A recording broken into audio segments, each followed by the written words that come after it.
Well, welcome everyone, and thank you for registering for now our 7th Learning Views webinar series sponsored by TrainingPros and Harrisburg University. My name is Dan Collier. I'm the TrainingPros Relationship Manager in the New England area, where I help organizations achieve their learning and development objectives by providing highly experienced staffing on demand. Prior to joining the TrainingPros team, I enjoyed a career in corporate learning in various roles like training and development, OD, leadership and executive development, and strategic management. We hope that you walk away from the session today better informed on virtual learning and to be able to start implementing these delivery format strategies for your clients or your organization. TrainingPros and Harrisburg University are partnering on the Learning Views webinar series because we want to share the latest developments that TrainingPros is observing with our clients and to demonstrate how Harrisburg University is able to provide a master's level program to professionals who want or need to pursue an advanced degree in learning technology space. TrainingPros is the leading provider of contract L&D talent in the U.S. We provide organizations the talent they need to design, develop, and deliver learning solutions to their organizations when they do not have the internal capacity or expertise. We provide instructional designers, technical communicators, e-learning and m-learning developers, trainers, facilitators, and organization development consultants.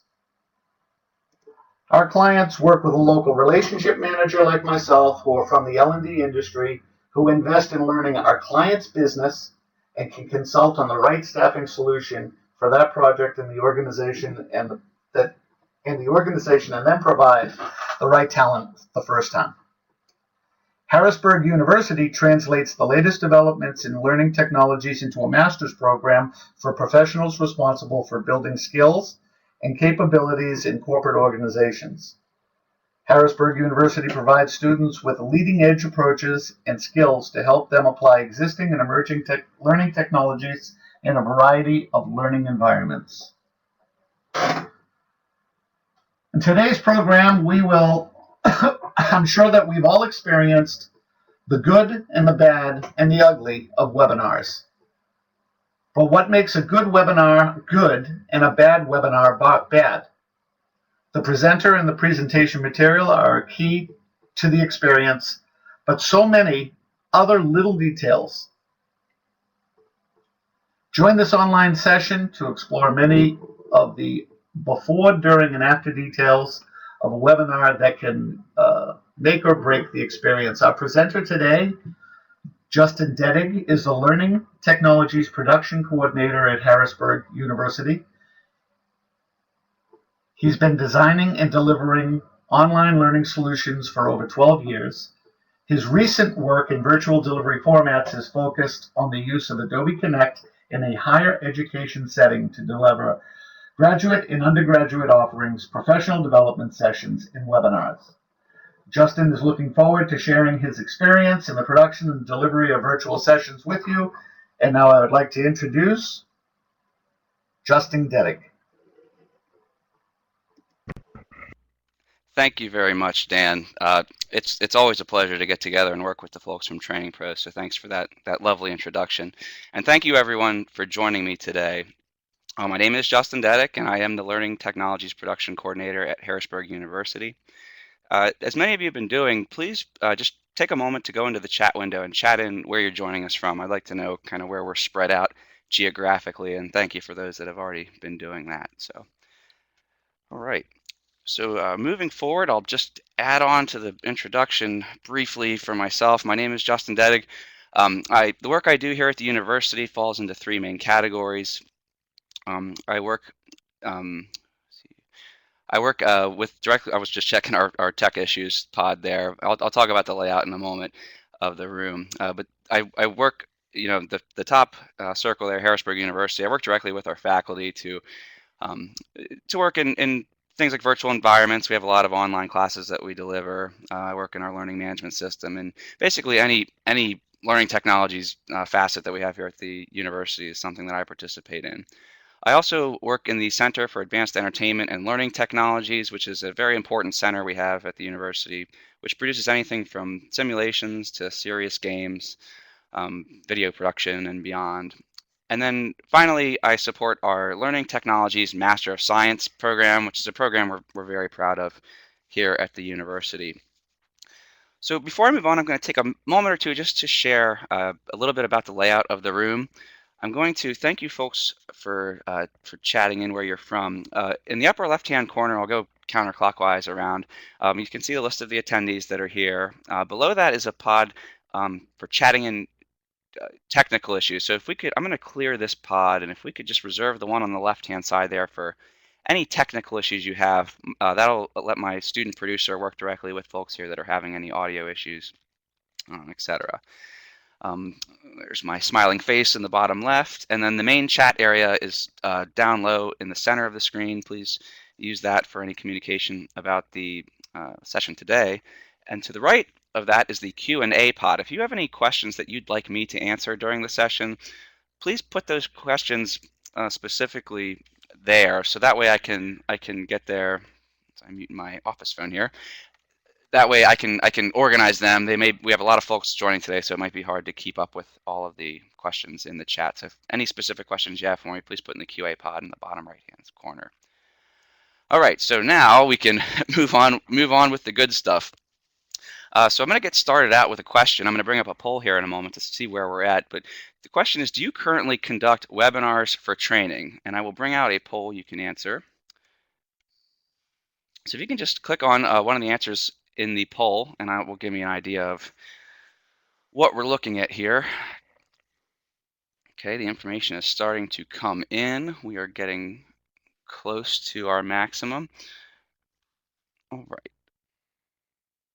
And good. So it looks like we're at about 70% of folks who are currently doing webinars in their training, and 30 people who I would assume are looking to begin doing webinars in the training. So that's great. And for those of you who are experienced, I just want to keep in mind that as we work together in this session, feel free to chime in. For the folks that are more experienced, feel free to chime in your experience, and if people have questions, feel free to answer them. If you have a lot of experience in the area, I'd like to share the wealth. So moving forward, I've been doing this for a while, and 4 years, 4 to 6 years actually, and I've collected comments about the pitfalls of doing webinars over that time. And most of the pitfalls that folks run into fall into 3 areas, and those include technology, design, and then in the webinar team itself. Today we're going to pull out major elements from all three of those areas and look at them through the lens of the continuum of webinar activities. An example of this is we're going to look at technology considerations that come into play before, during, and after the webinar session. So, looking at the graphic here, some may think that looks like a little bit like a martini glass. I'm not going to go there, but that's potentially exists. The technology component is somewhat self-explanatory. I'd like to explore the definition for design a little bit more. We're talking about design. We're talking about learning design, as well as visual design, and the experience design. So not only are we focusing on the activities and interactions that will support the learning specifically, but thinking about the entire webinar experience for the learner. And I have a handout that I'm gonna distribute a little later on. You'll be able to download it. That lists all the different pitfalls that I've collected over the years, and groups them into these 3 categories that I'm using here. So I have a few questions that have come up repeatedly, and I'm going to touch on those briefly right now.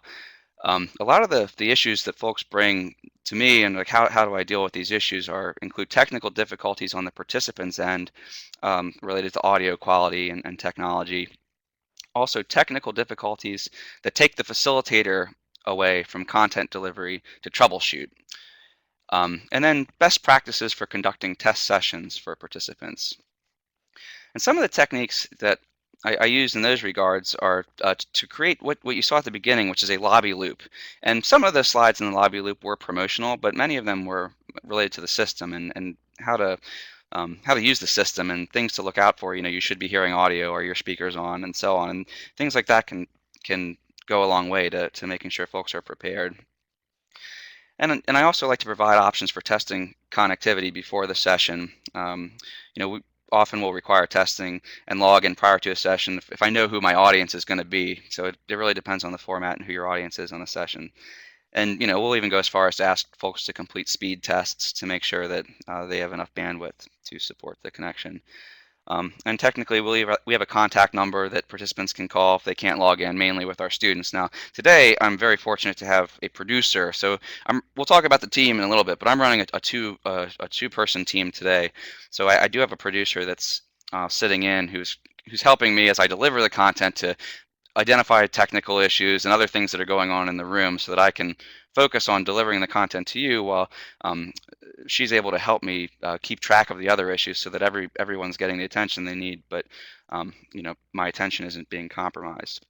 So touched on those briefly. So I want to talk about these a few high-level areas for consideration. Technically, technology.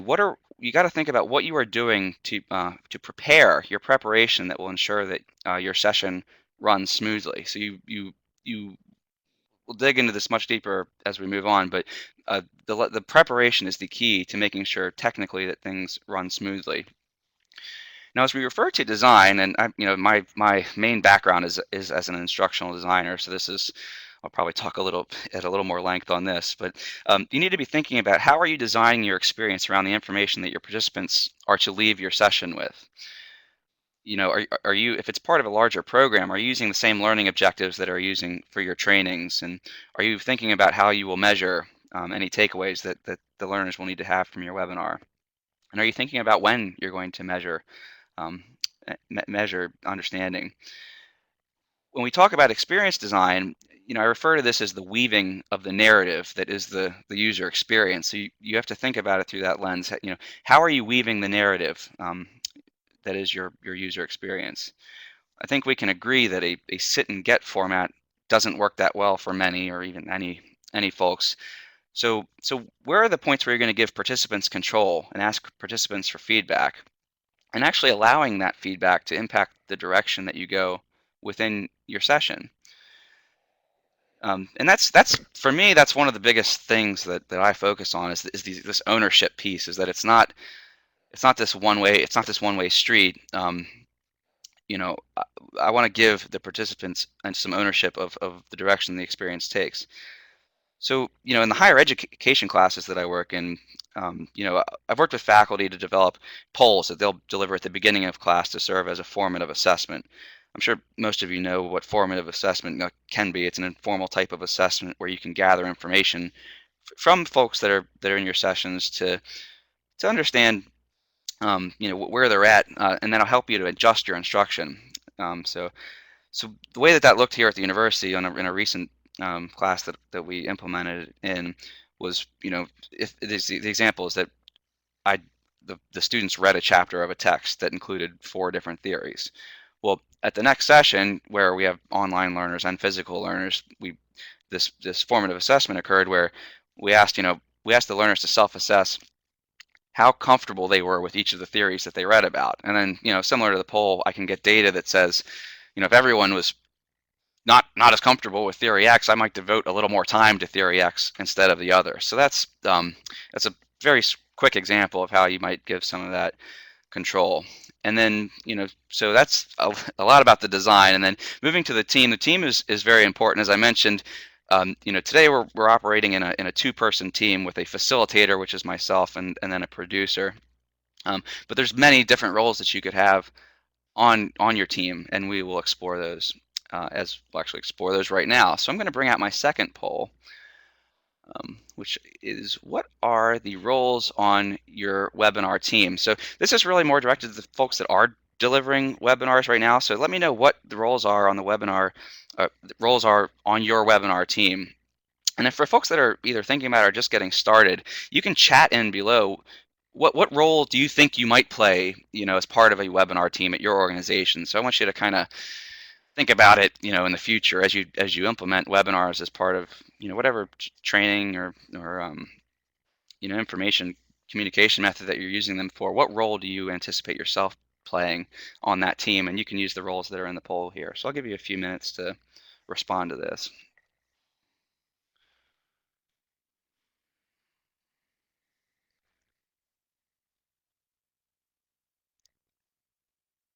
Thank you very much for the wonderful participation. So I'm broadcasting the results now so you can get an idea. We have a wide range of role players here. And I think it's a good time to point out that, you know, you're often, when you're in these type of productions, you're going to have to play multiple roles. I don't think, very, very few organizations are going to have the bandwidth that will actually have an individual that can perform each of those roles, as nice as it would be. So one of the things to consider as you plan and execute webinars is what roles are necessary for you to be successful, and are all of them being filled by someone, even if that one person is performing multiple roles. And we'll explore some of these roles in this webinar and what to consider when you decide to fill or not fill them. So thank you very much for that feedback. I'm going to hide the poll now and move back into my presentation. So, right, offering a webinar it's as much a project management exercise as it is a design exercise. There's so many different moving parts to manage that it's really, it will test your abilities as a project manager as well as it will a learning or instructional designer. So I want to start off by talking a little bit about the logistics that are necessary. And it is true that the logistics are one of the more boring parts of this, but it's also important to know that well-coordinated logistics are often what can be the difference between, a good webinar and a good webinar that's gone bad. You'll notice that the technology, team, design are located in the bottom left-hand side of the screen here.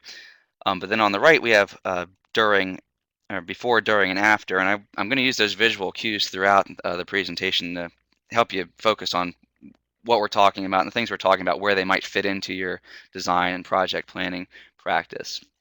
All right, so I'm getting some good chats. I'm going to just take a moment to step over to the chats here. Marilyn's identifying that they are using a host and presenter and a SME. Instructional designers and facilitators, that's on par.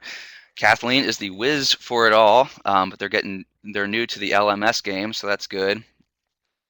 And Alicia looks to have experience in a number of different facets of the team, so that's great. So thank you all. Okay, oh good, John, that's a good point. I found that the second voice is useful to cover dead air during a quick poll. So multiple presenters, that's something I'll touch on later is a good way, especially if you get into a situation where someone may not have the most dynamic speaking voice, so you can hit them with a few different presenter types. So thanks for that valuable chat feedback. My producer will point me to that throughout the session. But as a facilitator, my main focus is on the content and delivery. So we're working as a team here. So hopefully I'm kind of practicing what I'm explaining here. As we move forward, it's important that the presenter is focusing on the delivery of that content, while at the same time the attention is being given to the audience, and that their feedback is being acknowledged and brought to the forefront where it belongs. So moving back into this, and thank you again. So moving back into the logistical discussion, I talked about the elements on screen to help those visual cues for where the things that I'm talking about might fit into your planning process. I'm not going to speak about those on each screen or point them out, but they're there to prompt that type of thought from you. And if you have any questions based on where something we're discussing might fit in, feel free to post them in the chat or in the Q&A pod. Okay. And Anne is mentioning about using WebEx as their main delivery source. You can see we're using Adobe Connect here. Many of the things that we'll talk about, especially everything in the before and after phase, is going to apply to all these platforms. There are different nuances between them. Later on in the presentation, I'm going to be able to give you a link to a site that actually compares all of the different software packages available that you can use, and it's going to be very helpful for you. So folks that aren't using Adobe Connect, this is still going to be valuable for you. A lot of the same features exist between these different platforms. So thank you for that question in the QA pod. All right, so back to logistics. The primary items to think about with logistics in webinars are going to be audience logistics, making sure you know who your audience is, their background, their entry level behaviors. Team logistics, what is everyone doing before and during the webinar? And then logistics is big into the details. Just like anyone successful in any position really understands that you have to have attention to detail is very important. It's the same in webinars. Logistically, you need to be thinking about the time of day that you're delivering your session. Time zones are important. You can see from where folks are joining today that we're all over the place. So when you're planning your webinar session, you need to think about what's a time that's going to work for everybody. If it's a national webinar like we're doing today, then you need to find something that's not going to have someone waking up at 5 a.m. and so on. And the same applies if you're doing an internal webinar for members of a team within your organization or within a customer group. Is it something that's going to conflict with folks' work? That's something you're going to want to avoid. Is it too early or late? Your audience's technology capabilities. If you have folks that are possibly in a government setting with a very strict firewall, will their firewall allow them to interact with your system? You have to think about every little detail about your audience, because ultimately, if they can't receive your message, then it's going to be a failure. And just as you consider your audience, the characteristics of your audience, think about your team as well. Your team members' schedules when you're scheduling dry runs and planning sessions. Those are things that you need to be considerate of. And just do remember that you will want to practice and test completely about a week before the event in order to provide time to make the adjustments to your session.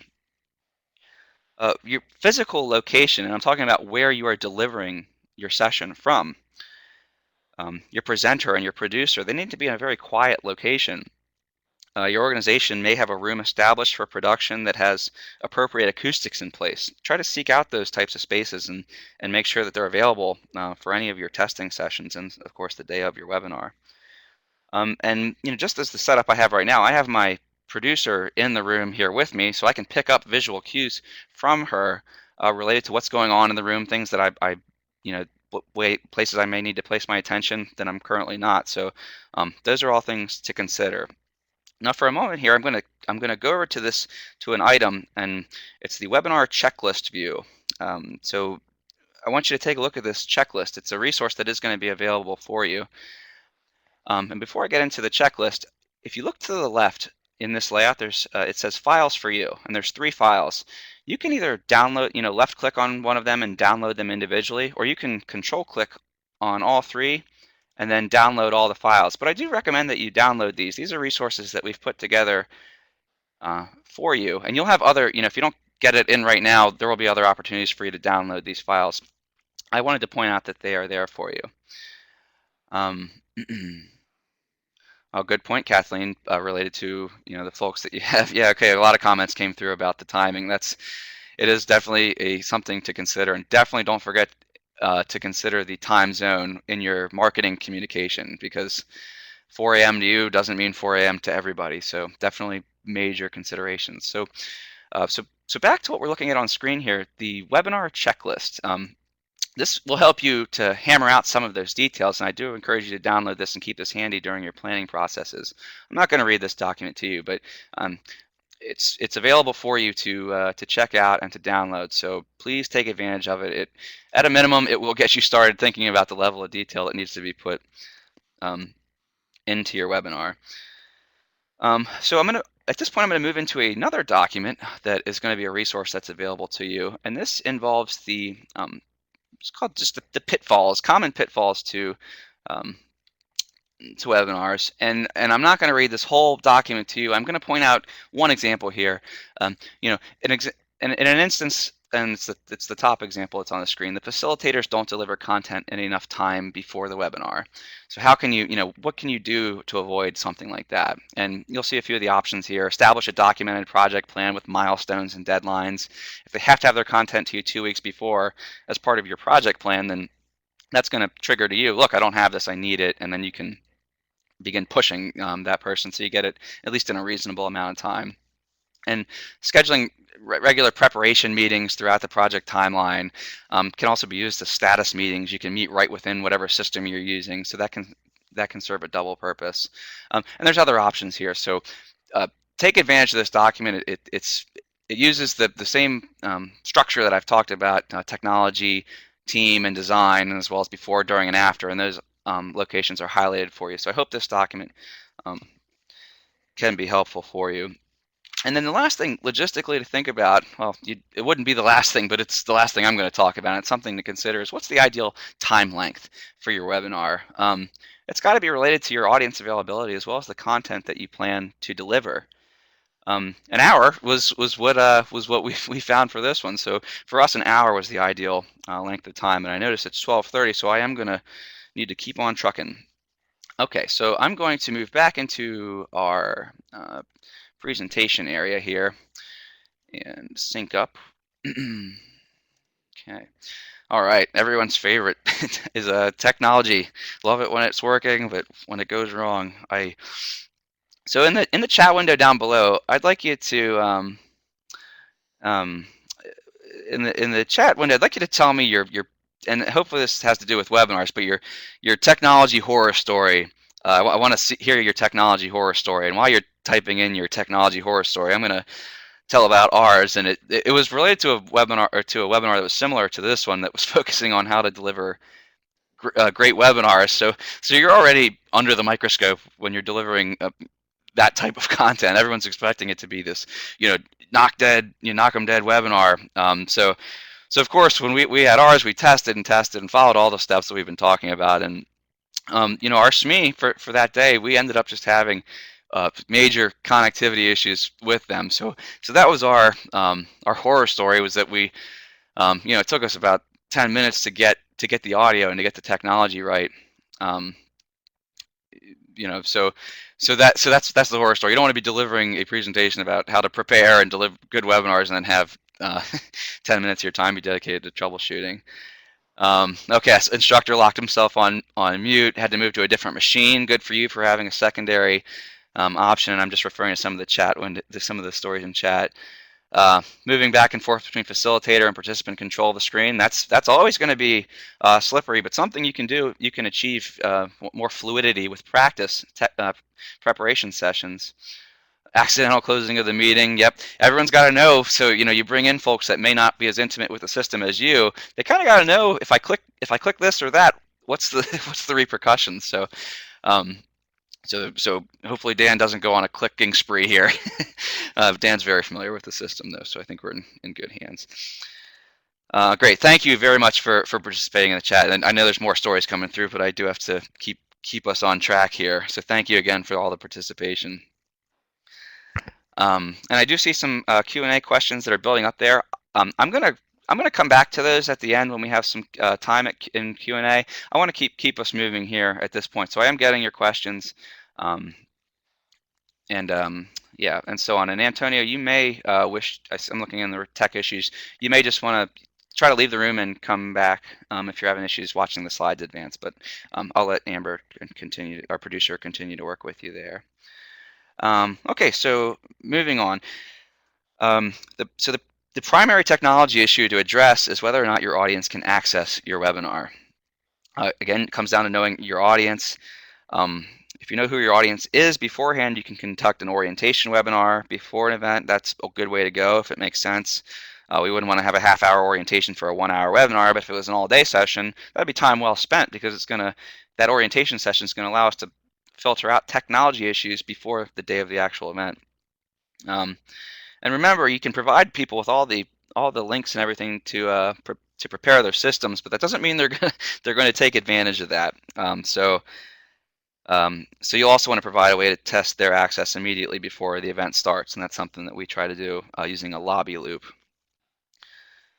And in a lot of cases, you're going to, lots of different organizations, you're not going to really have a choice in the technology. You're going to just provide, that's going to be provided for you, and that's what it is, and you have to use it. But if you do have a chance to select your own technology, I'm going to ask the producer to put a link into the chat window.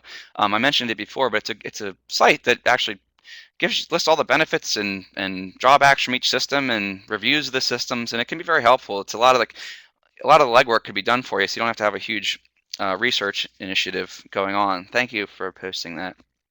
And you need to do an analysis of what your needs are, and don't go strictly on cost. Here at the university, I needed to be able to deliver webinars like this, but I also needed to be able to deliver multiple formats for higher education, blended physical participants and virtual participants in the same classroom, all virtual participants. So I needed the most flexible system, and for me, that ended up being Adobe Connect. But you have to look at what your needs are and what's going to be the best for you. And cost certainly should factor into that, but it shouldn't be the deciding factor. And think about the technology needs of your webinar team as well. I'm on a USB headset, so hopefully my audio is coming through very crisp and clear. You would consider having that for anyone that's on your team that's going to be delivering. It's money well spent. I think they're $15. And consider that the uniformity component that you get there, if everyone's using a similar device, that can be helpful. Technology, a big component of that is your bandwidth. Make sure that you have enough bandwidth to conduct one of these sessions. I've found in Adobe Connect it's 5 megabytes up and down is what's necessary. So you can run speed tests, and actually in some of the documentation I provided, there's links to the speed tests. But figure out what your speed is, and check it out if you're using wireless, definitely check it out in the room that you'll be in. Anytime you're testing technology, do it on the network that you're going to be using the day of, using the machine that you're going to be using the day of. It makes no sense to test your bandwidth at home if you're delivering it from work and so on. So keep that in mind. Related to your team, make sure that you are also cross-training members of your team. So if you have different role players in your team, it's good for them to be familiar at least with different roles in case someone has an emergency or someone falls off your team, that you can absorb that by having someone with someone that's cross-trained with their skill set. And keep in mind that having a second machine, you'll see in the participant list here in the upper left-hand side, you'll see we have Dan from TrainingPros who provide the introduction, then myself, the producer, and then I have something called Test Machine. Well, I have a Microsoft Surface sitting here that I just keep an eye on it to make sure that everything's coming through. All right, so that's technology in a large nutshell. So let's move on to marketing. I get this question a lot. How do you get people to attend? And again, it comes back to knowing your audience. Where are they located? How do they communicate? What is their background in the material? During registration, when you have folks registering for your sessions, it's a good idea to gather information that you might need about your audience, and that can inform what topics you might cover more in depth. And how do you currently connect with your market? Are they customers? Are they internal team members? Are they open nationwide? I mean, that's important to think about, and be sure that your marketing practices aren't a single message. It's got to be more of a campaign. You have to hit your audience from a few different directions. So quick exercise. So the title of your presentation, it's got to be catchy, but not nothing too cutesy. So you want to try to find that balance and have a good title. So this is called, this webinar is called Avoiding the Pitfalls of Webinars in Virtual Classrooms.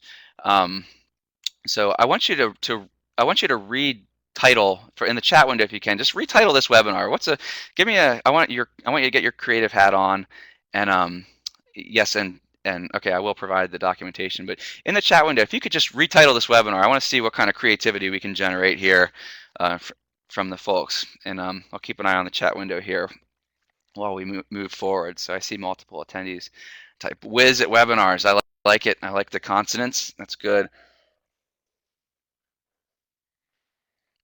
The good, the bad, and the ugly. I like it. Pro tips. Very good. Very good. So keep those coming. I'll come back to them while I keep cruising here. This is related to marketing. It has to do with attendance expectations. So I don't think any of us are so naive that we're expecting a 100% registration to attendee rate. But what is what is a rate? What is an appropriate rate? So, filling in, not falling through the cracks. I like it. I like it a lot. So let me bring up a poll here. I want to gather from you, what is your percentage estimate of registrations versus attendees? So the amount of people that you have registering versus the amount of people that actually attend your webinars. I want to get an idea. Webinars 101, 4 steps. I like that. I do like, creating that numerical element. I'm gonna give you 5 main ideas or 4 main ideas for what we're gonna cover. Working well with webinars. Again, I like the way that rolls off the tongue. Tips and tricks. Avoiding the crash and burn. My goodness, that summarizes it very well. So I'm getting folks coming, and actually it's actually spreading all the way out. And then I do understand this is a pretty general question, and I'll talk about attendance rates as they relate to different types of webinars as I move on. Okay, so I'm going to broadcast the results so you can get an idea that we are varied. We are very much varied here. So I'm going to thank you for participating in the poll. The graphic I have here shows about a 2/3 no-show rate, and this, like I said, this varies depending on the type of session you're delivering. So basically, general open call marketing, or if you're for generating leads, those type of webinars, you can expect a 33% attendance rate versus those that registered.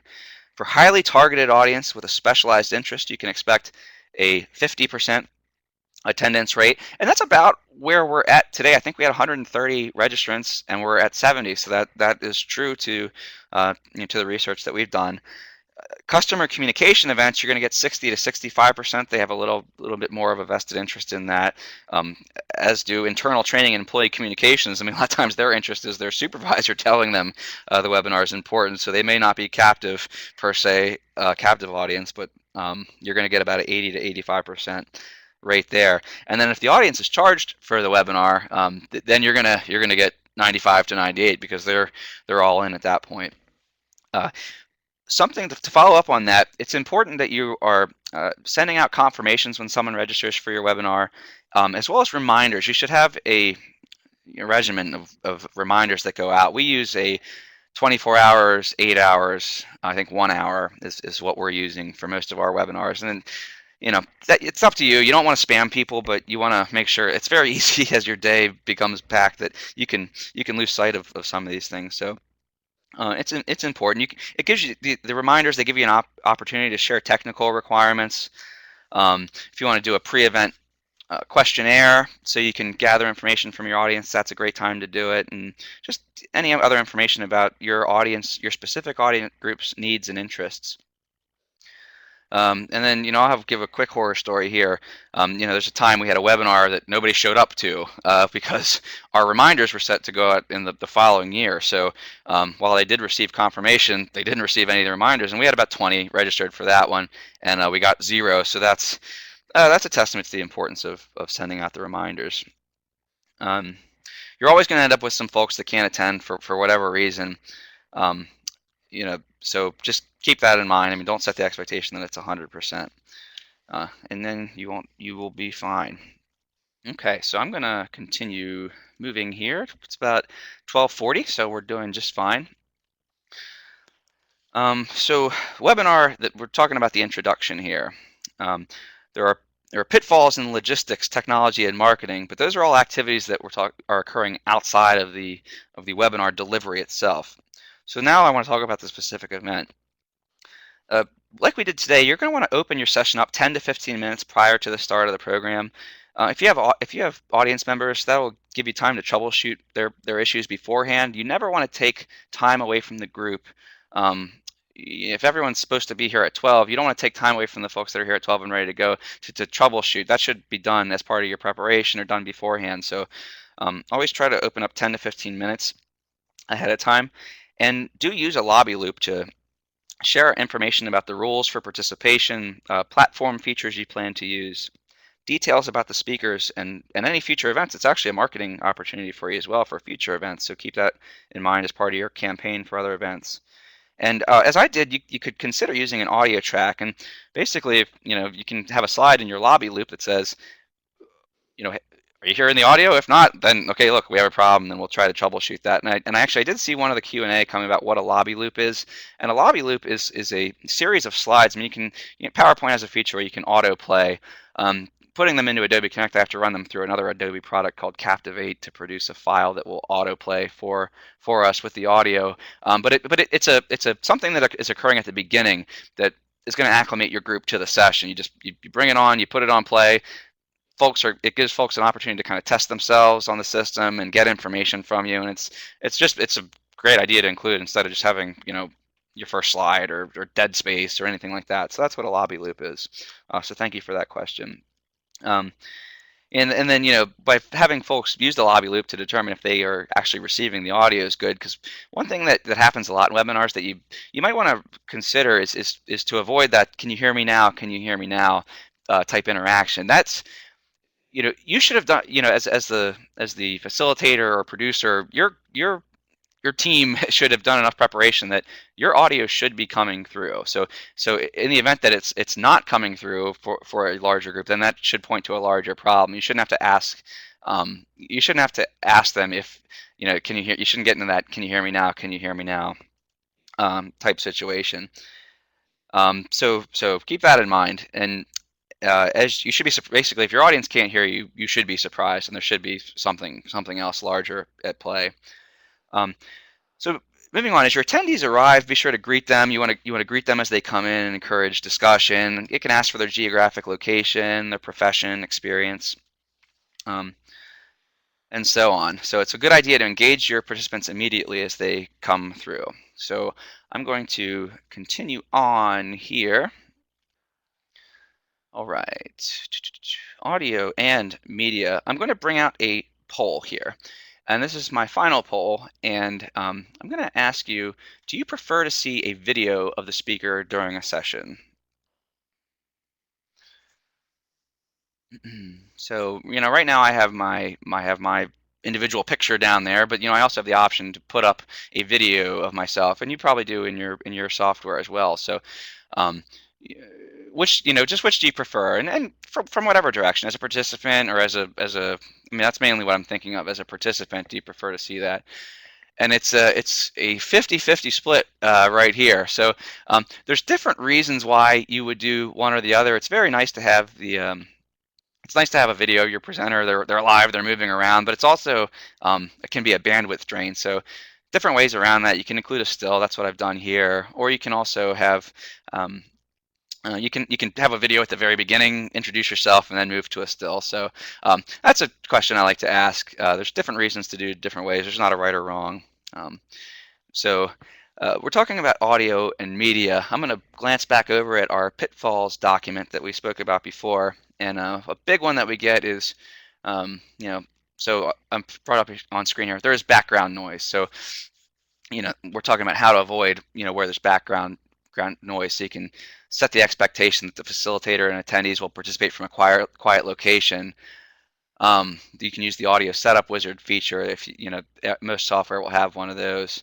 So again, I just want you to remember a lot of things I'm talking about. You can refer back to this document, and you can actually give you just a second here to download those documents. You can left click on them and then download them.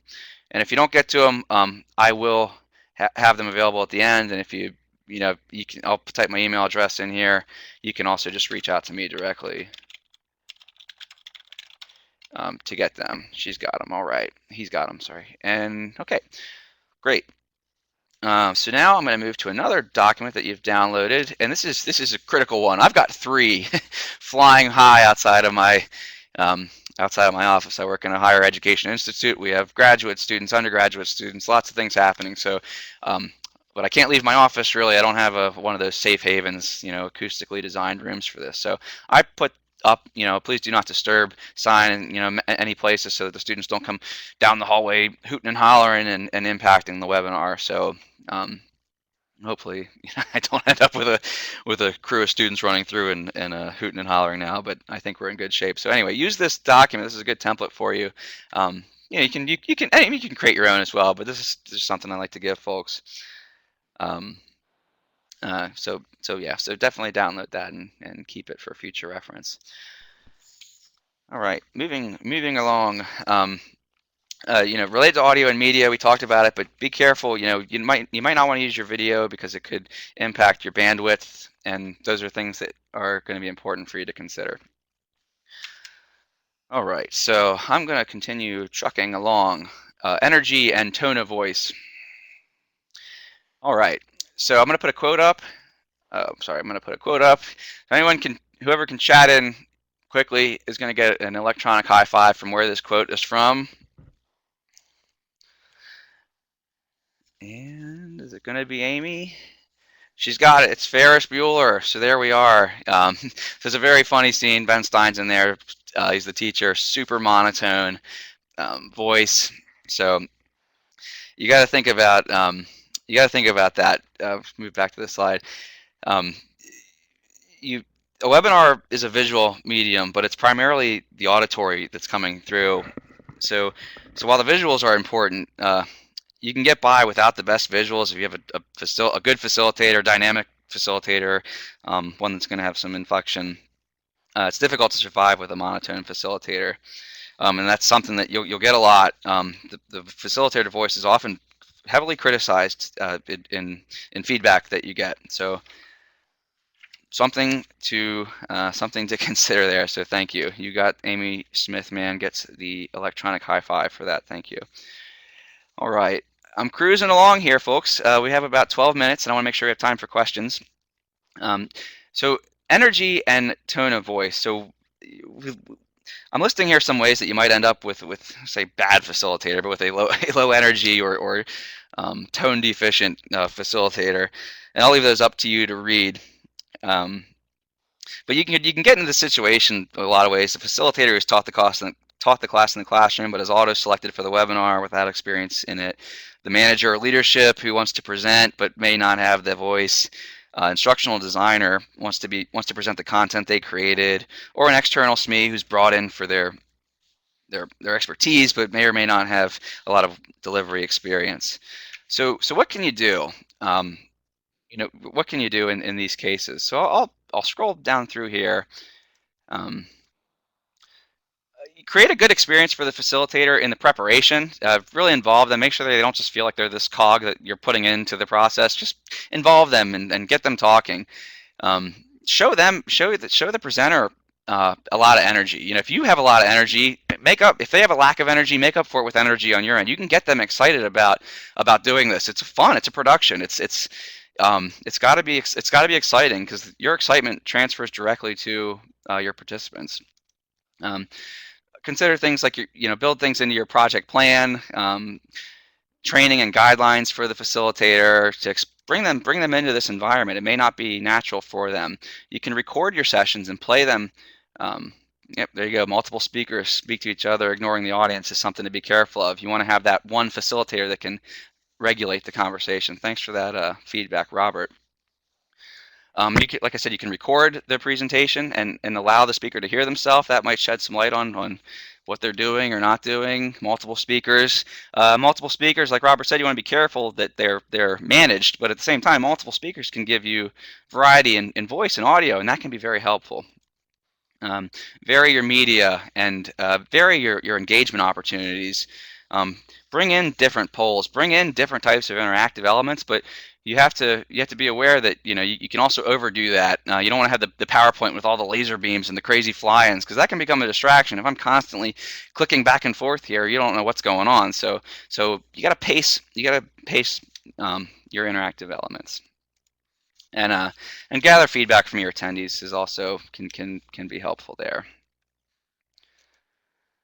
All right, so let's move on and talk about pacing. Pacing is critical to keep the audience. We talked about this, keeping the audience interested and engaged. It has the voice, the visual, the interactions. I actually touched on this. It's a balancing act, so be cognizant of this during your planning process, and make sure that you're providing enough variety in the visuals and the interactivity.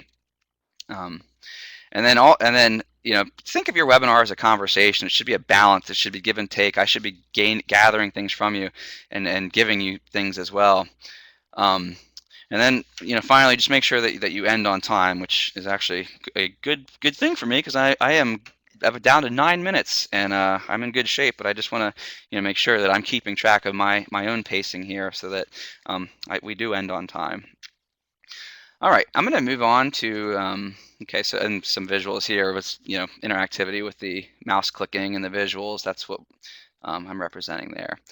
So, oh boy, something went wrong here on this slide. I can tell you that right now. This is the type of screen that you are going to want to avoid when you're doing a webinar.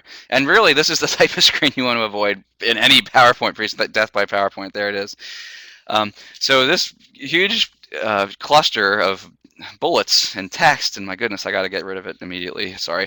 I'm going to try to recreate that over the next couple slides. So, on this slide, I'm using a nice black background with white text. I'm calling out phrases. This will allow me, I can talk about this without giving you all the information on the screen. So this is a technique you can use intermittently. And if you do have a screen that has complex visuals, you'll consider building them piece by piece. And I have a quick question. If you can chat in, this is a discussion. If you have a discussion-based webinar, assuming you have a discussion-based webinar, how do you keep the visuals interesting when discussion is the key element? I want you to chat that in as we move forward, and that would be helpful. So now, I'm using a lot of imagery here, using the visuals because you got to remember, after the audio, you're having the audio component. The visuals are the most important part of the session. So make sure you're using proper white space. Make sure that you are reducing the text. If the imagery can drive the discussion, then that's gonna be better for you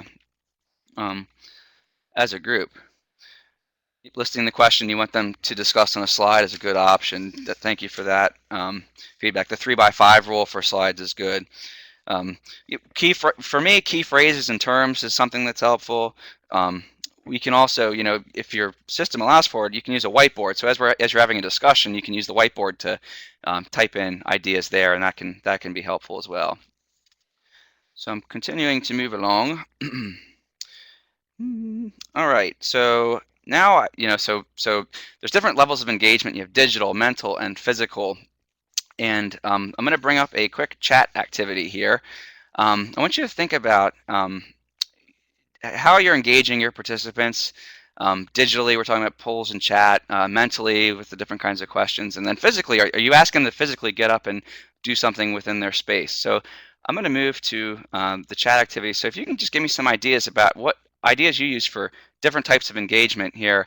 You can type at the bottom. The chats are available there. We'll give about 2 minutes for this activity, and I'll continue talking while you do that. We're all familiar with different ways that you can engage participants at these levels, but don't be heavy in one area or the other. Make sure that you're hitting them with all three. And that the physical engagement component is one that often is left behind. But just have them stand up, stand on their desk, just look at something from a different view. You're asking participants to do something outside the normal webinar environment. And then, keep in mind, though, that when you do something like that, or you ask someone to do an activity such as this one, you have to have a way to bring people back together. You have to have some sort of plan. So make sure that you have a mechanism in place. You can ask everyone, all right, when you're back, raise your hand, or Adobe Connect has a timer pod you can put up. So make sure you're setting those rules that when you have activities that you have a plan to bring people back. It's just like a a training session. Send people off for the coffee break. Well, you better set the expectation they come back in 10 minutes, or you're going to be wrangling folks for a while. So some good. Yeah, brain teasers, very good. Polls and whiteboards are excellent. Annotations, excellent. Stretch. Over the physical engagement, stretching and extended breaks are all key. So thank you very much. I'm for the sake of time, I'm going to move back. There was very excellent stuff in there. I'd like to spend more time with it, but I do got to keep moving. so briefly, there's also these 4 types of engagement here. You have groups, how to engage groups, how to engage individuals. You got to think if it's synchronous, if it's things people are doing collectively at the same time, or if it's asynchronous, things you're asking people to do individually. Take a look here. There's a few different items in this infographic that will help you to figure out what kind of activities are going to work best. Yes, definitely, Debbie. Yeah, sorry I had to kind of cruise on that last one, but yes, I can summarize. I'll synthesize that data and I'll send it off to you if my producer could just remind me of that after the session. All right, so another thought here is engagement as it relates to accountability. So you don't want to be the webinar police, you don't want to do the gotcha, but you may randomly, at the beginning of the session, you may randomly call on your participants to answer questions. And that way, I mean, you're not trying to scare them, but if you set the expectation that you are going to calling people directly. So instead of saying, what does everyone think about this? You might say, Bob, I want your ideas on this topic. Then Bob's going to be ready to answer future questions because there's the potential exists that he might be called on. Assessment and feedback. This can happen at all 3 stages: before, during, and after. Before the event, you might get demographics, interests, needs. During the event, you might poll to get more information about specific components of your presentation. And then afterwards, you want to deliver a satisfaction survey, of which I have one available that we're going to hand out in about a minute. And then you also be sure that you're providing handouts, white papers, any resources that you can have. And then plan for your assessment at different levels. So I'm going to go ahead and questions and feedback. I'm going to briefly touch on what some of the questions we have here regarding time of day decision on a national level. Is there an optimum window? This is from Martina. Martina, you just have to look at if someone. It's going to depend. If someone's in the Philippines or Australia, you're going to have to look at the total ratio of when people are at work, and you may end up having to make a concession where you have to ask somebody, look, you're our outlier. We may need you to come on after hours. But yeah, you have to look at when the earliest person. You look at like a 9 to 5 basic schedule, and look when the earliest person's 9 o'clock is, and then when the latest person's 9 o'clock is, and then you put together a little matrix on that. Can be helpful. Is one day of the week better than another? That's a good question, Sonia. You may think about it depends on your content really, but Fridays are often they can be good. They can be a good time for webinars to deliver depending on your content. I usually avoid Mondays just from a attendance ratio, but Fridays are good, and Tuesday, Wednesday, and Thursday can also be good. I think the timing is almost as important as the day of the week. I do avoid Mondays though. Best for low bandwidth. PowerPoints, Adobe Connect allows you to upload presentations, so if you have low bandwidth, there's some tricks you can do. And I'm going to offer, it's 1 o'clock, so I'm going to offer that if anyone wants to follow up on me on any of these questions, you can do so after after the session here, just so that we're able to end on time. I did provide the resources for you. There is a link here. If you want to just click on that link while I have this up for a moment, it's 144 tips on synchronous learning from the e-learning guild. I think you have to do a free associate membership to get it, but yep. So check that out. It's valuable. And Alicia, I think it's important to have a handout that is referenced during the webinar to engage the visual, auditory, and tactile learner. She finds it useful. I do too. In training environments, it's good to have a lot of folks like to have that something they can hold on to there that allows them to follow through. Before we move into the feedback, and I thank you all for joining us. Just a reminder that we do have the Learning Technologies Master of Science. If it's something that you'd be interested, or anyone you know of here at the university, feel free to click on that link and pass it on. We love this program here. I'm very proud of it, so wanted to touch on that. And then there I am. So at this point, I thank you very much, Krista, and thank you all for joining. I'm going to move, and thank you for hanging out. If you can stick out for just one more minute for the feedback screen, the feedback is valuable. I do implement it in future sessions. I take it very seriously.